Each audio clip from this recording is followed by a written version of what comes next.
Muy bien, 21 días de ayuno y oración. Fueron 3 semanas de corrido durante este año en donde cada quien dispuso, de acuerdo con su corazón, lo decidió, ahí en intimidad con Dios, cómo iba a llevar su ayuno, cómo iba a llevar su tiempo de oración. 3 semanas de grandes esfuerzos, 3 semanas en donde cada quien buscó la presencia del Señor en su hogar. A través del grupo de WhatsApp de la iglesia también compartimos algunas peticiones de oración, de las cuales también estamos agradecidos por sumarse, sabiendo que cada oración que nosotros elevamos llega allá hasta la presencia del Señor y nuestro Padre nos escucha.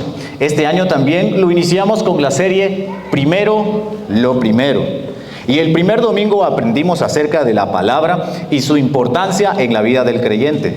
Vimos 4 puntos importantes que vale la pena recordarlos porque son tan importantes que no debemos olvidarlos. El primer punto acerca de la palabra era que debemos amarla de tal forma que podamos decir como el salmista en el Salmo 119, versículo 103, cuán dulces a mi paladar son tus palabras, más que la miel a mi boca. Ese es el primero, que tengamos ese amor por la palabra, cada día dedicarnos a escudriñar, a leer las Escrituras. Pero no solamente queda ahí, también consiste en el estudio de la palabra. El primer paso es evidente, leerla. El segundo paso es estudiarla, diseccionarla, deleitarnos en cada línea, en cada verso, en cada palabra, en todos los detalles que son evidentes y todos aquellos que aparentemente están más ocultos, aquellos que pareciera que no están tan claros como perlas escondidas en el mar. Pablo le escribe a Timoteo: procura con diligencia presentarte a Dios aprobado como obrero que no tiene de qué avergonzarse, que usa bien la palabra de verdad. Y eso es lo que nosotros como creyentes debemos procurar, usar bien la palabra de verdad, estudiar la palabra con cuidado. Es lo que permite que descubramos la voluntad de Dios. Como creyentes hay una pasión que arde en nuestro interior. Es agradar a nuestro Padre Celestial, es hacer la voluntad de nuestro Señor. En las decisiones que aparentemente son más simples y en las decisiones que son las más grandes de la vida, nosotros queremos descubrir cuál es la voluntad de nuestro Padre. Pues ¿cómo lo vamos a hacer si no escudriñando la palabra de Dios? En una ocasión se suscitó la discusión entre judíos que reprochaban a Jesús de el por qué él sanaba en sábado. Entre los ires y venires, entre las contestaciones, Jesús les dice: ustedes escudriñan las Escrituras porque creen que en ellas encontrarán la vida eterna, y son ellas las que dan testimonio de mí. En la palabra vemos al Dios que se revela al hombre, que en su limitado entendimiento y efímera existencia jamás pudo haber conocido y jamás podría haber accedido al conocimiento de Dios. Pero Él, a través de su palabra, se revela al hombre. Pero no basta con estudiarla, no basta con leerla, sino que hay que vivirla. Poner en práctica las Escrituras es tan importante como reconocerlas.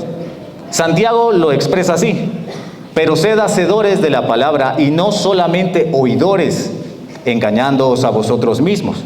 De hecho, mi versículo favorito, por ser el primero que yo me aprendí cuando era pequeño, es: si me amáis, guardad mis mandamientos. Es conocimiento junto con la práctica, estudio minucioso junto con su aplicación. Sed hacedores. Es un reto si intentamos estudiar la palabra por nuestra propia cuenta y en soledad. Es por eso que también es muy importante que podamos hacerlo en comunidad.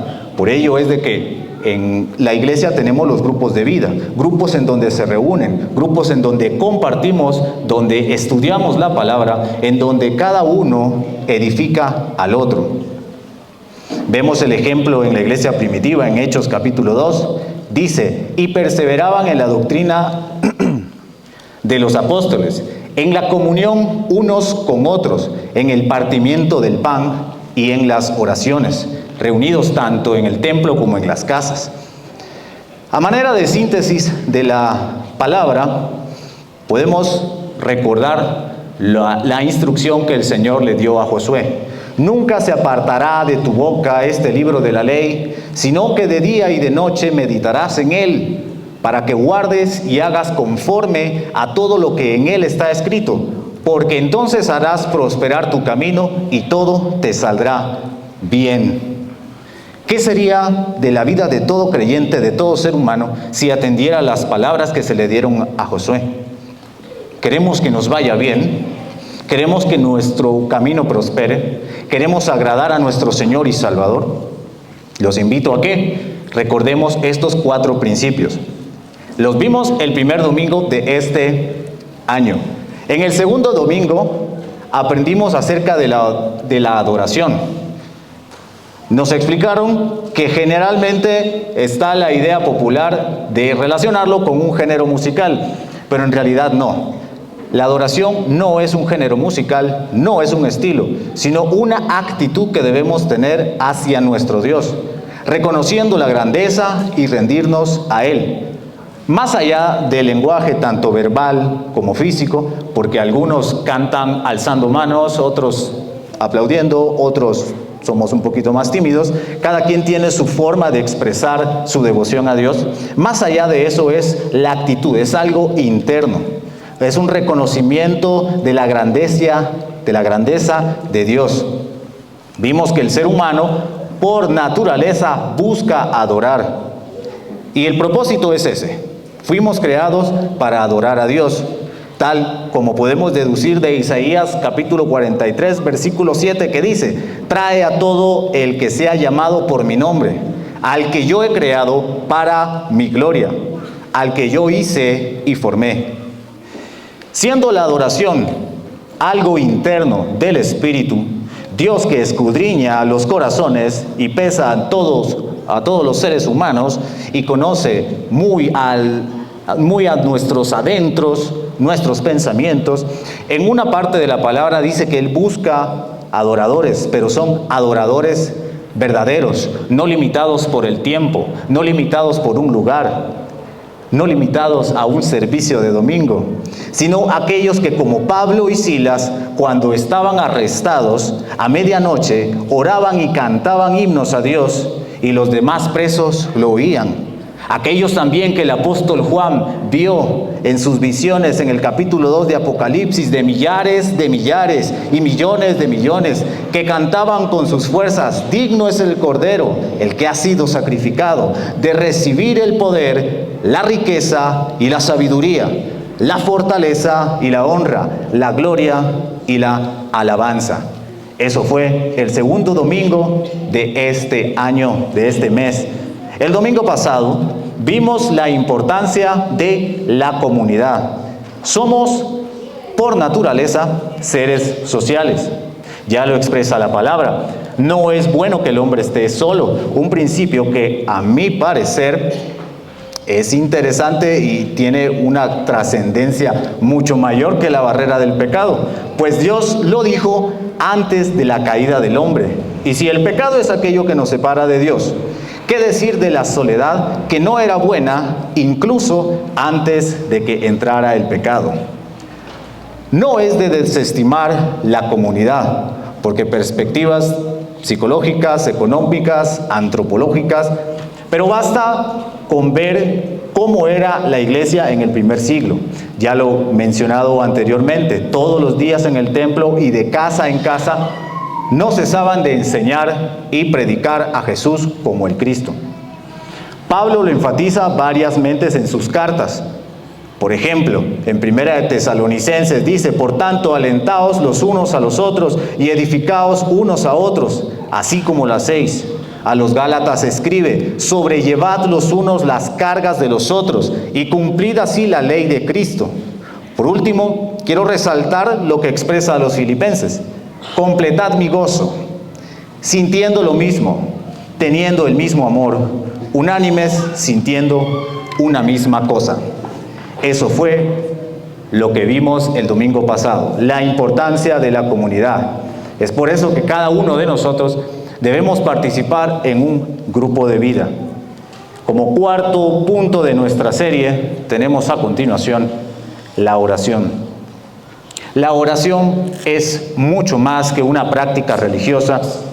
Es el vínculo directo que tenemos con Dios, una fuente inagotable de fuerza y consuelo. La oración la podemos definir de la siguiente forma: es la comunicación personal de nosotros con Dios. Esta definición es demasiado amplia. Lo que llamamos oración incluye otros aspectos, otras actividades que nosotros realizamos durante la oración, como lo es el interceder, que es orar por otras personas, los unos tanto por mis necesidades como por las necesidades de otros, tantas peticiones que pueden tener. También incluir la confesión de pecados, la adoración, la alabanza, la acción de gracias. Ahora, surge la pregunta: ¿por qué Dios quiere que oremos? ¿Por qué Dios querría o estaría interesado en decirnos que oremos? Hay muchas razones. En primer lugar, queremos decir que Dios sabe todo lo que nosotros necesitamos, y eso lo podemos encontrar en Mateo capítulo 6. Su Padre sabe lo que ustedes necesitan antes de que se lo pidan. Dios quiere que oremos, pero no necesariamente para que Él llegue a tener conocimiento de lo que nos está aconteciendo. No necesariamente es que Dios está de espaldas a nosotros y de repente cuando le hablamos, cuando oramos, Él dice: ah, en serio, eso te está sucediendo. Él sabe todas las cosas. Pero, entonces, podríamos decir que es una forma de nosotros confiar en Él, de una dependencia directa hacia Él. Eso es también lo que podemos deducir de la oración del Padre Nuestro. Cuando dice: Padre nuestro que estás en los cielos, reconociendo así nuestra dependencia de Dios como nuestro Padre amante, sabio.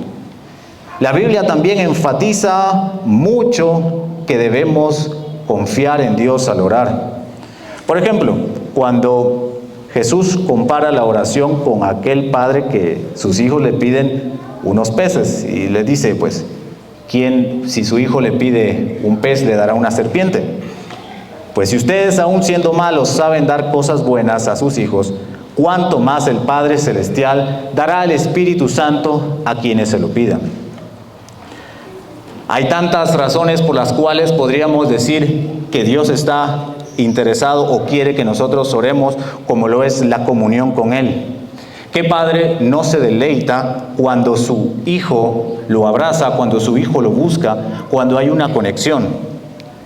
Dentro de las bendiciones o de las razones que tenemos, que podríamos contar sobre el por qué Dios quiere que participemos en la oración, es porque Él nos hace parte de actividades que son de importancia eterna, de la expansión del reino.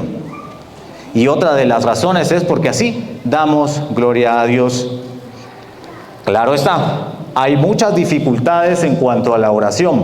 Por ejemplo, el tiempo en el que nosotros pasamos orando. En cierta ocasión Jesús oraba en Getsemaní, previo a su crucifixión. Y Él estaba orando a lo lejos y de repente regresa. Y le dice a los discípulos que los encuentra durmiendo. Luego volvió a donde estaban sus discípulos y les dijo: ¿no pudieron mantenerse despiertos conmigo ni una hora? Por eso, ni por una hora.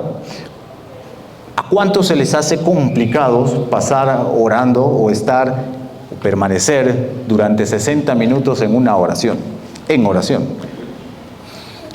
Yo recuerdo una anécdota bien interesante. En cierta ocasión nos reunimos y orábamos con unos amigos y así. Y eventualmente nos reuníamos otra vez. Y había una niña que nos acompañaba y como tiene bastante confianza me dice: va a orar Rubén. Lo que pasa es que cómo tarda. Suele pasar.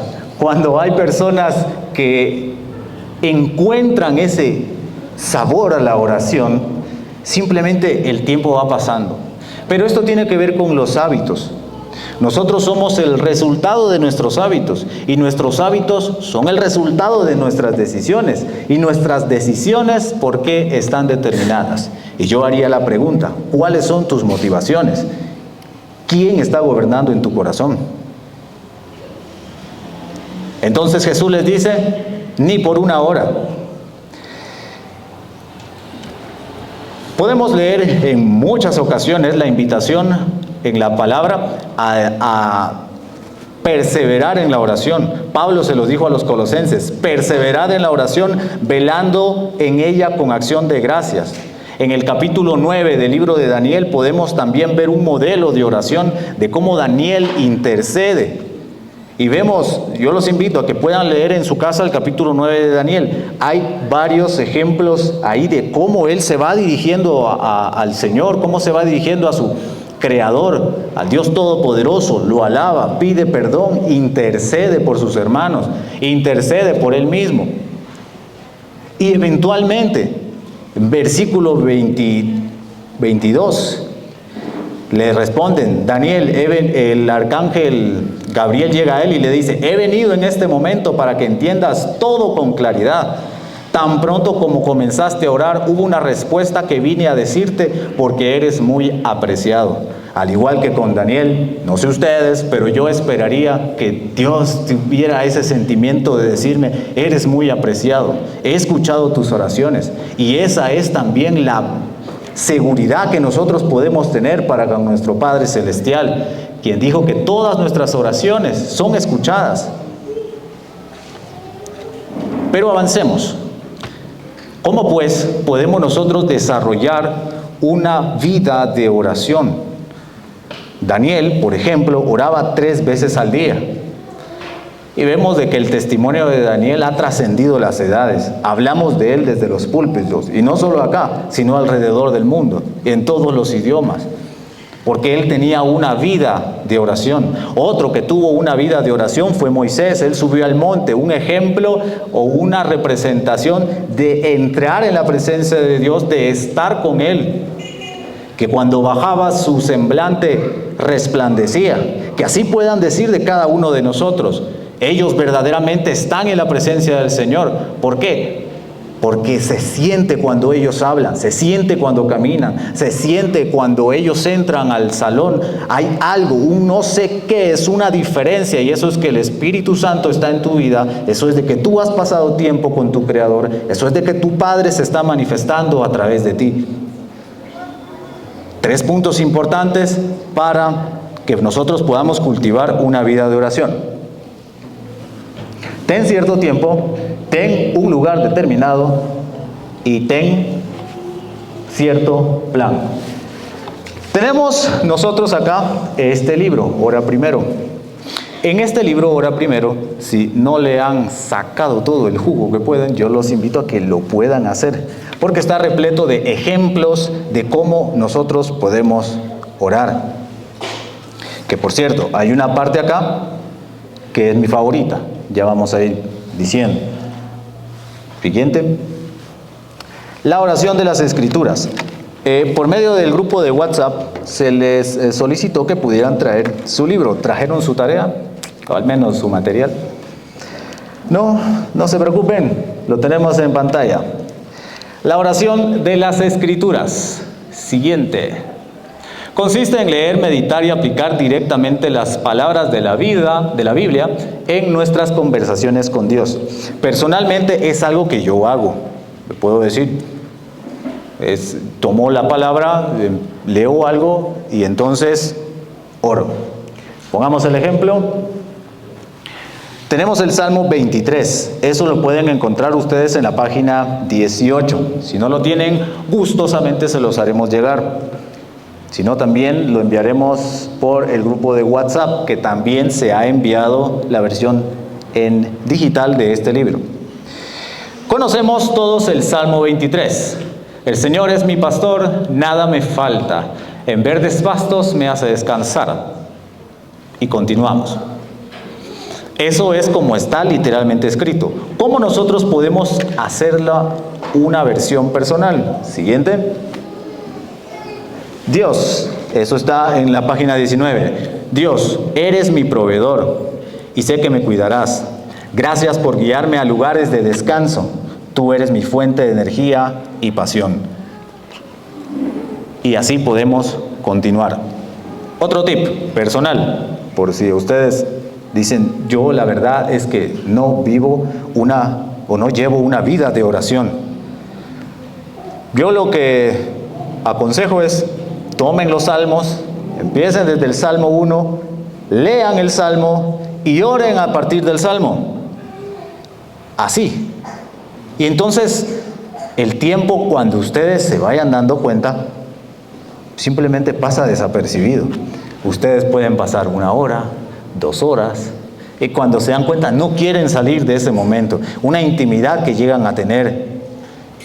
Después el conflicto es, ya no quiero terminar de orar, quiero pasar toda la noche orando.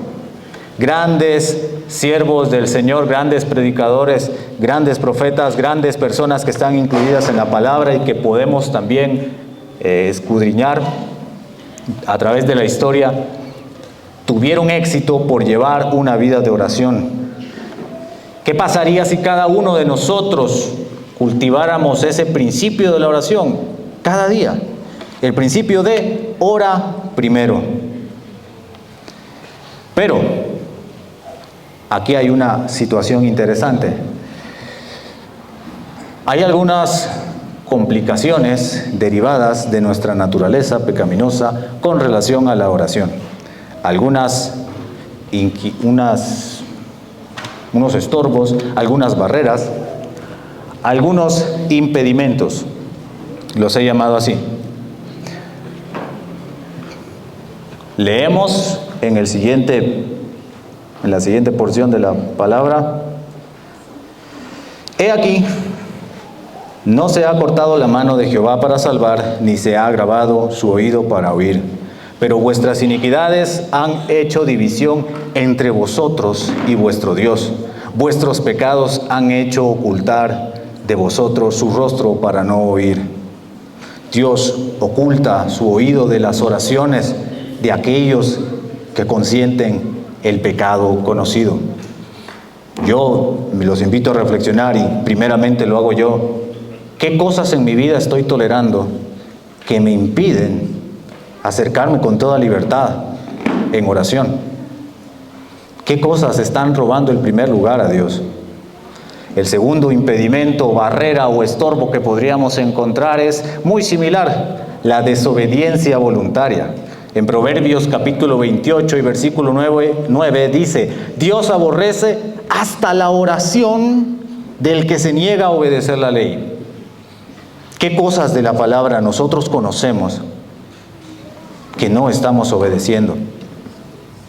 Salmo 66, versículo 18. Si en mi corazón hubiese yo mirado la iniquidad, el Señor no me habría escuchado. Por último, quiero mencionar la falta de perdón, los conflictos no resueltos. En Marcos capítulo 11 y versículo 25 leemos, y cuando estén orando, perdonen lo que tengan contra otro, para que también su Padre que está en el cielo les perdone a ustedes sus pecados. Esto lo encontramos en Marcos. Y en Mateo es similar. Mas si no perdonáis a los hombres sus ofensas, tampoco vuestro Padre os perdonará vuestras ofensas.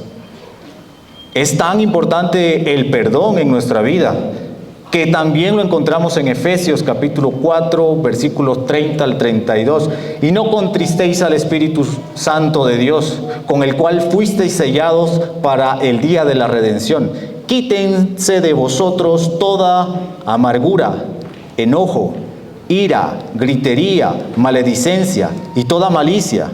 Antes sed benignos unos con otros, misericordiosos, perdonándoos unos a otros, como Dios también os perdonó a vosotros en Cristo. Porque si no perdonan, vuestro Padre que está en el cielo tampoco nos perdonará. En otra parte de las Escrituras también menciona, cuando tú vayas a depositar tu ofrenda y ves que tu hermano tiene algo contra ti, Ponte de acuerdo primero con Él en lo que estás de camino y después ven y deposita tu ofrenda. Hermanos, seguramente hay alguien que no está contento con que nosotros estemos buscando del Señor, que estemos buscando a nuestro Padre. El enemigo, quien desde el inicio, quien desde el comienzo abogó por la división, hoy en día lo hace a través de las familias. Hoy en día lo hace a través de las disensiones entre amigos, entre hermanos de las iglesias, entre el pueblo de Dios. Por eso es importante que aprendamos a perdonar. El perdón no es fácil si lo hacemos por nuestra propia cuenta. Pero por eso es que nosotros ayunamos. Tal y como dice Isaías capítulo 58, no es más bien el ayuno que yo escogí, desatar las ligaduras de impiedad, soltar las cargas de opresión y dejar libres a los quebrantados, y que rompáis todo yugo de falta de perdón, de amargura, de ira, de contienda, todo aquello que nos impide a nosotros, como dice el apóstol Pablo, levantar manos santas en todo lugar. No es que partas tu pan con el hambriento, y a los hombres errantes albergues en casa, que cuando veas al desnudo lo cubras y no te escondas de tu hermano. Entonces nacerá tu luz como el alba, y tu salvación se dejará ver pronto, e irá tu justicia delante de ti, y la gloria de Jehová será tu retaguardia. Entonces invocarás y te oirá Jehová, clamarás y dirá él, heme aquí.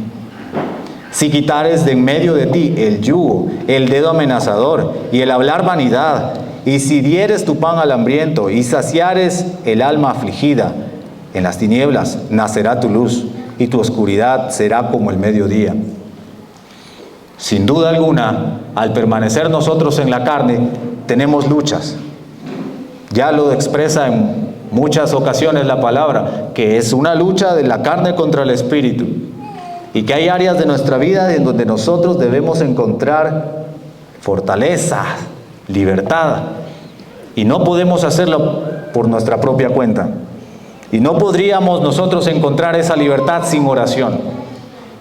Por eso es de que nos reunimos, por eso es de que tenemos grupos de vida, por eso es de que buscamos la forma de que unos por los otros oremos y que podamos levantar nuestras manos, sin iras, sin discusiones, elevando nuestras oraciones a Dios, sabiendo que Él nos escucha. Nuestro Padre nos oye.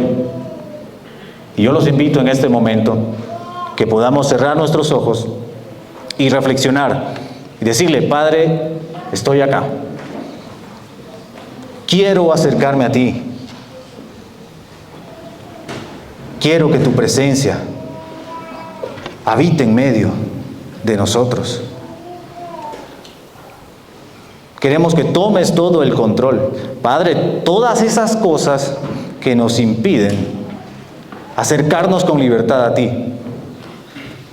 Queremos romper todo yugo, toda atadura, todo aquello que no permite que tu Espíritu Santo fluya. Que en este momento esas fortalezas caigan, esas cadenas emocionales, esas riñas, esos dolores internos se rompan, para que tu Espíritu Santo fluya en medio de todos nosotros.